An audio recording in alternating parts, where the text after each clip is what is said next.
Hey everybody, welcome back to another episode of A Millennial's Guide to Real Estate Investing. Today I have Brian Iregbu. He's a wholesaler in Texas. I follow him heavy on Instagram. On Instagram, he's house buying Brian, posts a lot of great content, does a big ton of big stuff. So thanks so much. I'm really excited to have you on here today. Well, thank you, man. Thank you for having me on. I No know worries. we've been talking for quite a while. I have to I hop on your know. podcast. I know, right? But yeah, so Yeah. thanks for coming on. Tell everybody a little bit more about yourself and what you do. Okay. So I would consider myself a real estate entrepreneur versus wholesaler. I do wholesale deals. I do creative deals like subject to lease options. I really like those because I like to try to acquire properties with little to no money down or resources and keep them as holds. Um, I started off, I was actually a high school teacher for like 4 years.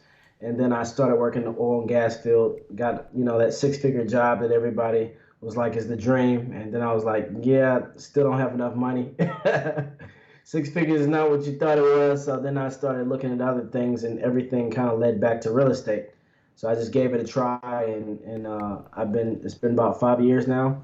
And that's what I've been doing. Got it. And then didn't you were also so you worked as a school teacher, but then you also had another full-time job after that, correct? Which I think did you recently quit that job? So that was the six-figure job. I was working for ExxonMobil, a real big company, what Fortune 3 Yeah. companies, a really good job, great. Everything was great. I just didn't want to do that anymore, man. It was one of those things where I knew that I was really just going to work because they were paying me, but I Yeah. wouldn't do it if they weren't, if that makes any sense. Yep. Yep. And most people, they just consider it, well, you got to do what you got to do. But I feel like, if you can align and be able to do something that you actually like to do and get paid, it's a more fulfilling life. So, I would just go, to work every day and I'd just be tuned out. They're talking about, we'd be in meetings and stuff with high up bosses and they're talking about all this oil and gas stuff. And like my head is in a whole different place. Yeah.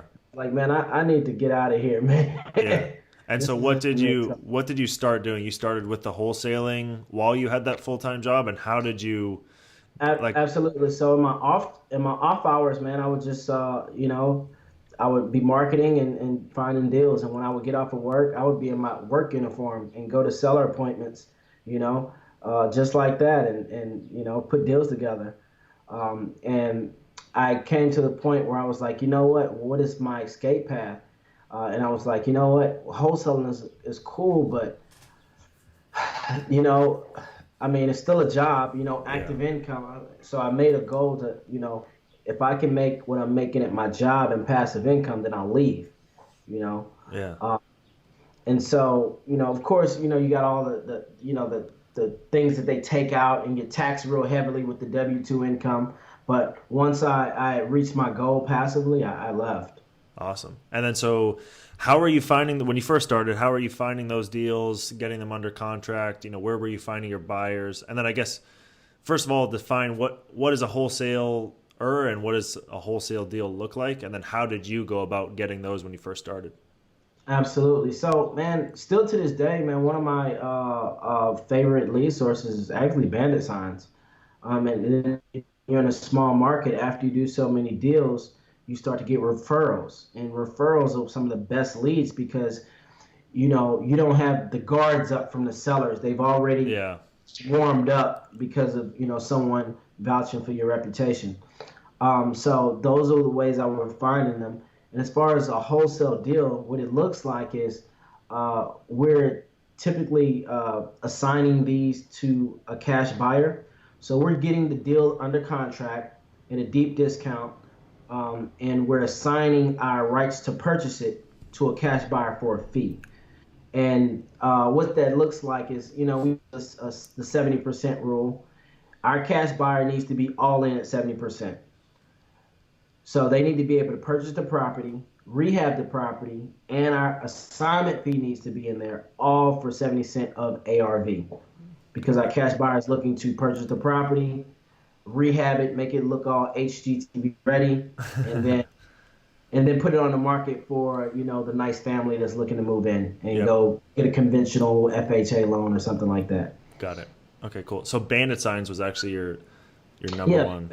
yeah, bandit signs, man. I got it. And Bandit then signs, driving for dollars. got it. In the beginning, I was doing a lot of calling for sale by owners. Those are the tough sellers. They want Yeah. every single penny. Yeah. Jesus. Okay, so bandits. So I've done bandit signs before, and for me, I ordered the signs online just on some whatever, some website, and then I would hire people on Craigslist to actually go and post those signs around. Is that what you did, or how did you get those signs up? Because it's a continuous thing. So how often were you going and replenishing those signs in your market? And how did that look? So that's a good one. So I would go to this site called supercheapsigns.com, and there's some other dirt cheap Dirt signs, cheap but signs is where I got mine. Yep. yeah, I hear that one a lot. I usually use super cheap signs, same thing. Yep. But I would go ahead and get them already printed. I know a lot of people handwrite signs. I've never done it a day in my life. I never really understood the reason. I guess it's one of those things where written letter versus typed, but I never did any split testing. So that looks like a lot of labor. So I've always got the printed signs already. And at first I was putting them out myself, like I would work shift work. And let's say when I'm working a night shift and I get off at 4 in the morning, I would go ahead and when I get off after a 12-hour shift, I would put up all the signs, and Wow. then yeah, then go home and try to get to sleep before the sun comes up.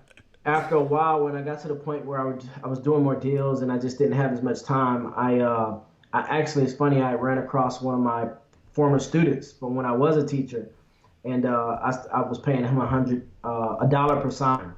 I paid him a dollar per sign, and he would put up all the signs for me.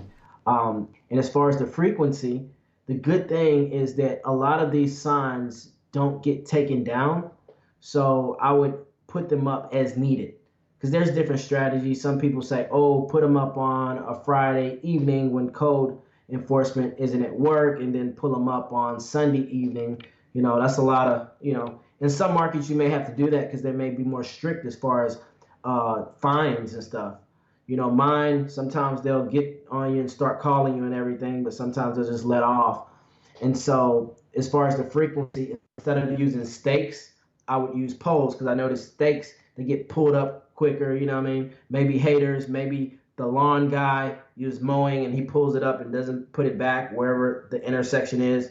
So I noticed that poles, like the wooden telephone poles, stay up longer. And so I would just put them back up as needed because trying to do, let's say, 50 a week or 100 a week, I would go back out with signs and it's like, well, nowhere else to put them because they haven't been taken down yet. So Yeah, that's it a makes good sense. thing. And Yeah. I know in different markets, it's not like that. Yeah, yeah, and for us, like we would put them on. I think we had the stakes too, and they would go in the ground, and normally in front of a telephone pole or something like that, or close to one. And then yeah, those were very easily ripped out of the ground, and anybody driving by or any other wholesaler can just knock them down or throw them into the dirt, and it was easy thing to destroy. But when it's high up on the telephone pole, it gets a little bit harder to remove it as well, and Yeah. people aren't gonna. They just look up. They're like, whatever. They can cuss at the sign, but they're not going to take it down. But if it's right there, they can kick it over. You know what I'm saying? Right. That's exactly what happens too. Yeah. Okay. Cool. And then, were you using a Google Voice number? How are you? So, because I've gotten like calls from code enforcement too, and they're like, "Hey, we're gonna find out who you are, and we're gonna find you." Blah blah blah. And I was like, "Yeah, right," because I had a Google Voice number. So, what tool did you use to protect yourself and your identity from being attached to the sign and the phone number, all that? Oh, that's funny. So the same thing. I would use Google Voice when I started to add more marketing streams. Like okay, I started using CallRail because now we have multiple forms of marketing, so we need to track all of those incoming lead sources. Because now we have Google pay per click, ringless voicemail, bandit signs, direct mail. And so now I use CallRail because there's multiple numbers going out for marketing.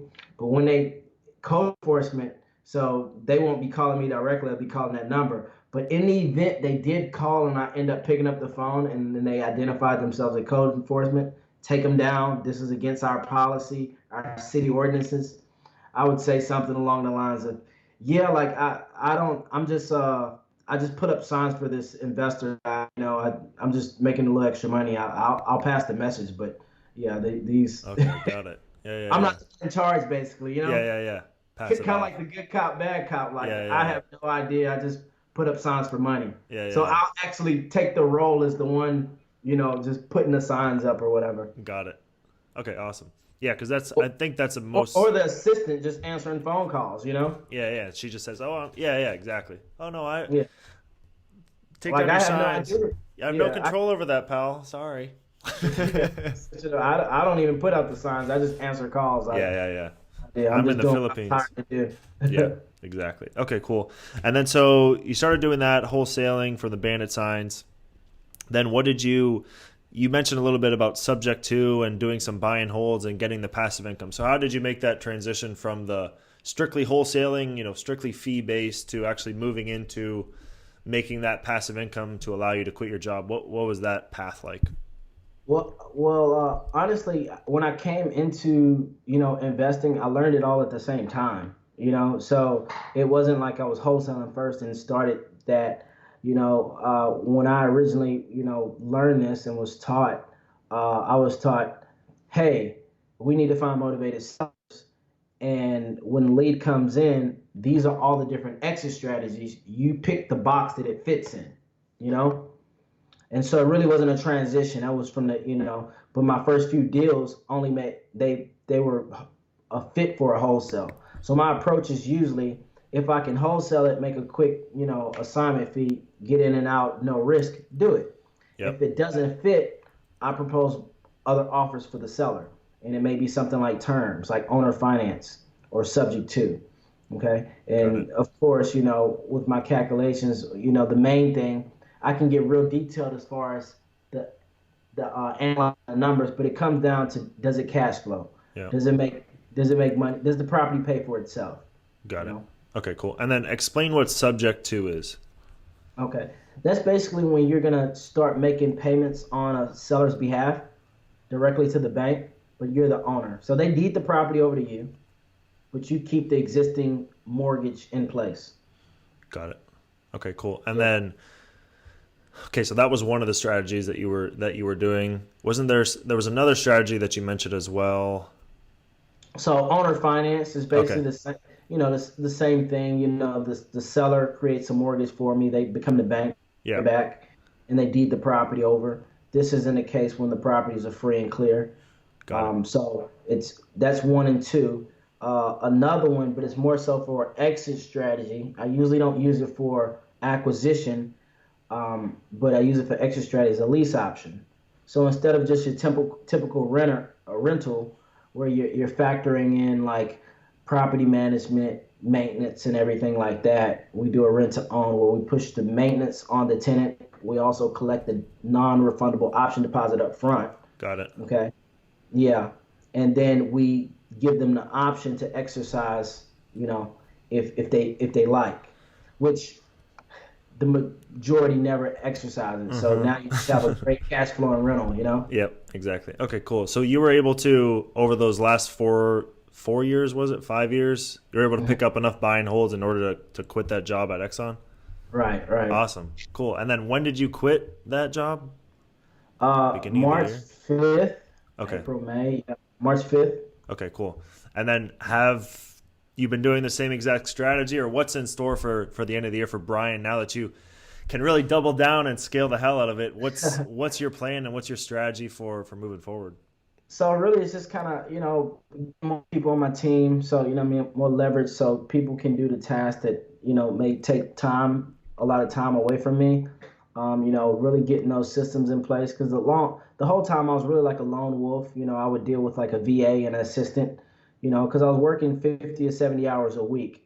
So I didn't really have the time to just build a real foundation. Like I was just making great money on the side, making great money at the job. So right now, what's in store for me is really just kind of putting that all together so it can run without me.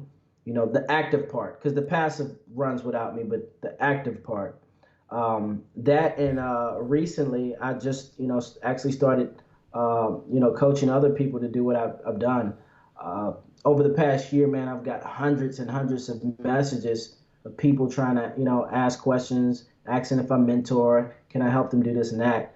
And, I never had the time. So now, I've been giving back like that. Nice. So Awesome. Cool. teaching people the game, man. Yeah, that's great. And how would you recommend, so we talked about a little bit how you find the deals. What's the best way so today, or is Bandit sign still working the best for you, or is there another strategy that you've seen come up a little bit? I wouldn't say the best, because Bandit signs are weird. Bandit signs are one of those marketing sources that it doesn't make your phone blow off the hook, Yeah. It's like in a month span, you may get about, I don't know, 10 calls, but they're usually pretty motivated if they call a yellow sign that says "We buy houses" with no identity.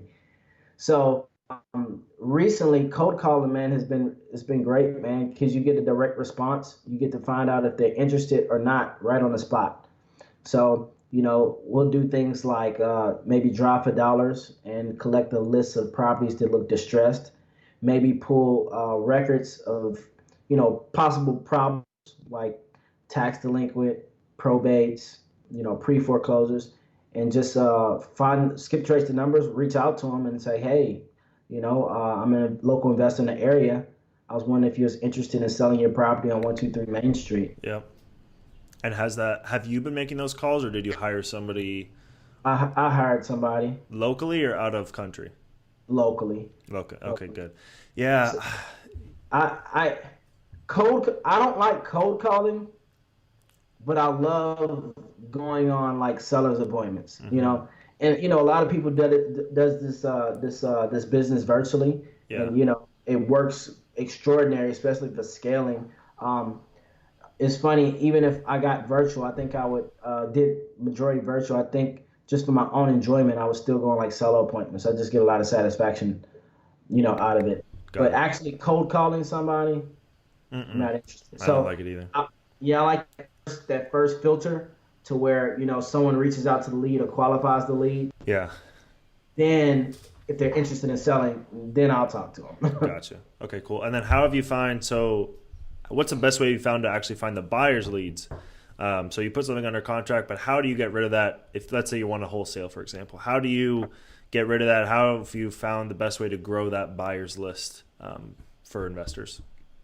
Okay, so a few different ways, man. I got like 5. The number one, as far as tried and true, is just going to an auction, going to a foreclosure auction or a tax auction.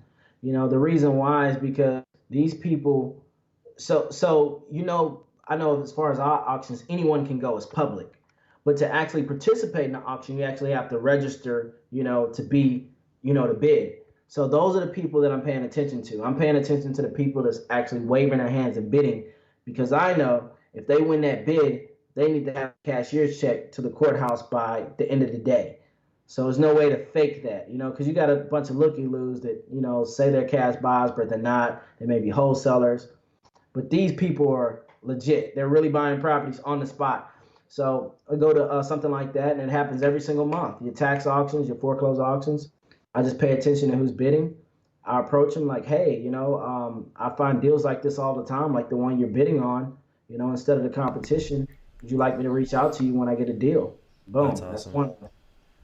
Another way is reach out to. Well, I have MLS access. I was a realtor, Keller Williams, but I have really close realtor friends. So with MLS access, I can just go pull up the closed comps.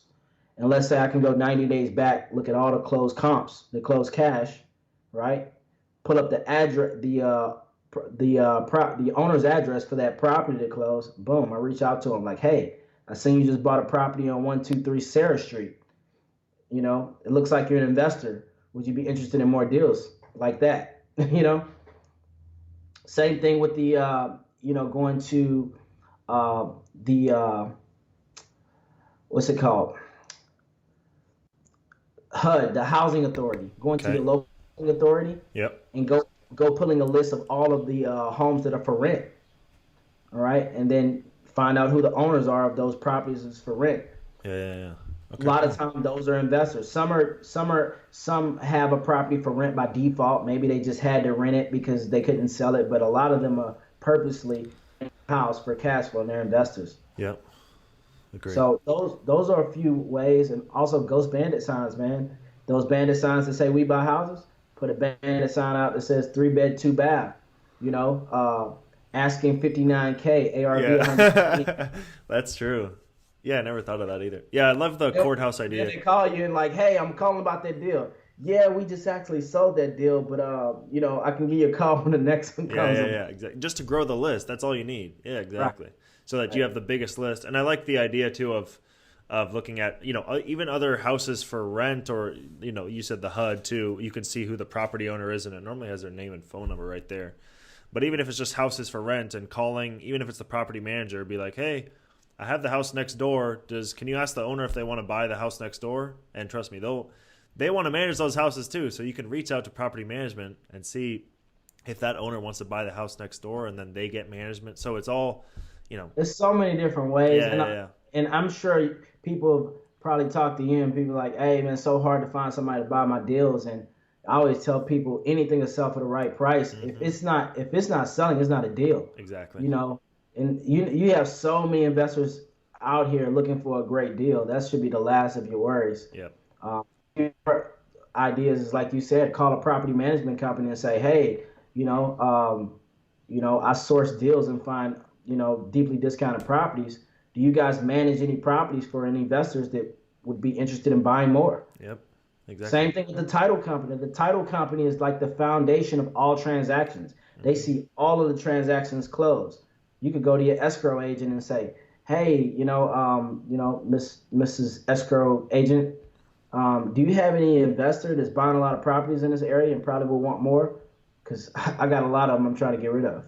Hmm. And you Absolutely. went to the source. You went to the escrow agent. Yeah. All the transactions closed. Yep. That's true. So That's true. Yeah, and they know who's buying, and they can't really disclose information unless both parties agree. So they're not going to tell you exactly. much, but you Right. say, "Hey, anybody close?" Yeah, exactly. Anybody closing stuff in this zip code? Mind sending them this address with these photos? Yeah, sure. And then a week, because they want the closing too. So it makes sense for them to pass it through you and get the deal done that way. So yeah, and I just hear Just it a turn lot. around like, hey, if they say they can't disclose it, okay, I definitely understand. Well, can you give them my contact information? Hmm. You Yeah, know, exactly. Yeah, I agree. That's awesome. Yeah, because I just hear it a lot that people just come up with excuses. Oh, I get a property under contract, but nobody's going to buy it. And I'm like, that's the least of your worries. We didn't even talk yeah. about getting a pro account on Bigger Pockets and posting it up there. There's a million different ways to putting on a Craigslist. There's a million Putting ways. on, yeah, Zillow, Craigslist, Facebook Marketplace Yeah. has been pretty hot. I don't know how that skipped my mind, but man, I've moved quite a few properties on Facebook Marketplace Really last 6 months, yeah. crazy. How many deals are you guys doing on a monthly basis now, or I'm contracts? still around 1 to 3, man. Cool. Awesome. And then in the same market, small little market you're in, or are you looking at going into the bigger Houston, or what's So Mark? yeah. I recently just closed on a deal in Houston not too long ago. So a little bit in Houston and my surrounding areas and cities. Um, but yeah, that's basically where I'm at, just right here in Texas. Got it. Okay. Any interest in expanding into greater Texas, or even larger? Absolutely, man. I just don't know in what fashion. Yeah. Because as far as holds, I like holds in my backyard Yeah. or somewhere that I can, drive to, quickly, or within an hour. Yep. So maybe as far as assignments and things in wholesale, maybe, you know. Yeah. And are you managing all the rental properties you own? Yes, the ones that are rentals, but a lot of them, kind of manage themselves, when you kind of Yeah. do the lease option. We just make sure that, we do our regular checks to make sure that the property's still in great condition. They're still taking care of, the landscaping and things like they should, Yeah. Yeah. Yeah. and Okay. they're Cool. paying their bills, right? Yeah. Yeah. Yeah. That's awesome. Cool, man. Anything you have coming up? Anything you want to pitch? I know you said you're doing some mentorship. So any way that people can get in touch with you, or anything you have coming out, maybe plug your Instagram too. Yeah. So, man, if you want to connect with me, house buying Brian, Brian with an I. on Instagram, and my YouTube is Brian, first name, Iregbu, last name Iregbu. You could link it Yep. below. But yeah, Facebook I hate it, but I am on there, first and last name. Facebook is too much. I know. Yeah, it's so much stuff you can do. It's like Walmart, you know. I know. It's too much. So yeah, that's how you can connect with me. I actually just launched Creative Real Estate Academy, Creative REI Academy. I'm sorry, and that's my group coaching where I teach people the strategies that I do. Acquiring properties, with little to no money down. Awesome. So that's how you can reach out to me, man. Cool, man. Awesome. Well, thanks so much for coming on the show. First wholesaler on here, so tons of great information. And if anybody wants Don't call me that. I'm just joking. What? Don't call me a wholesaler. I'm just messing with you.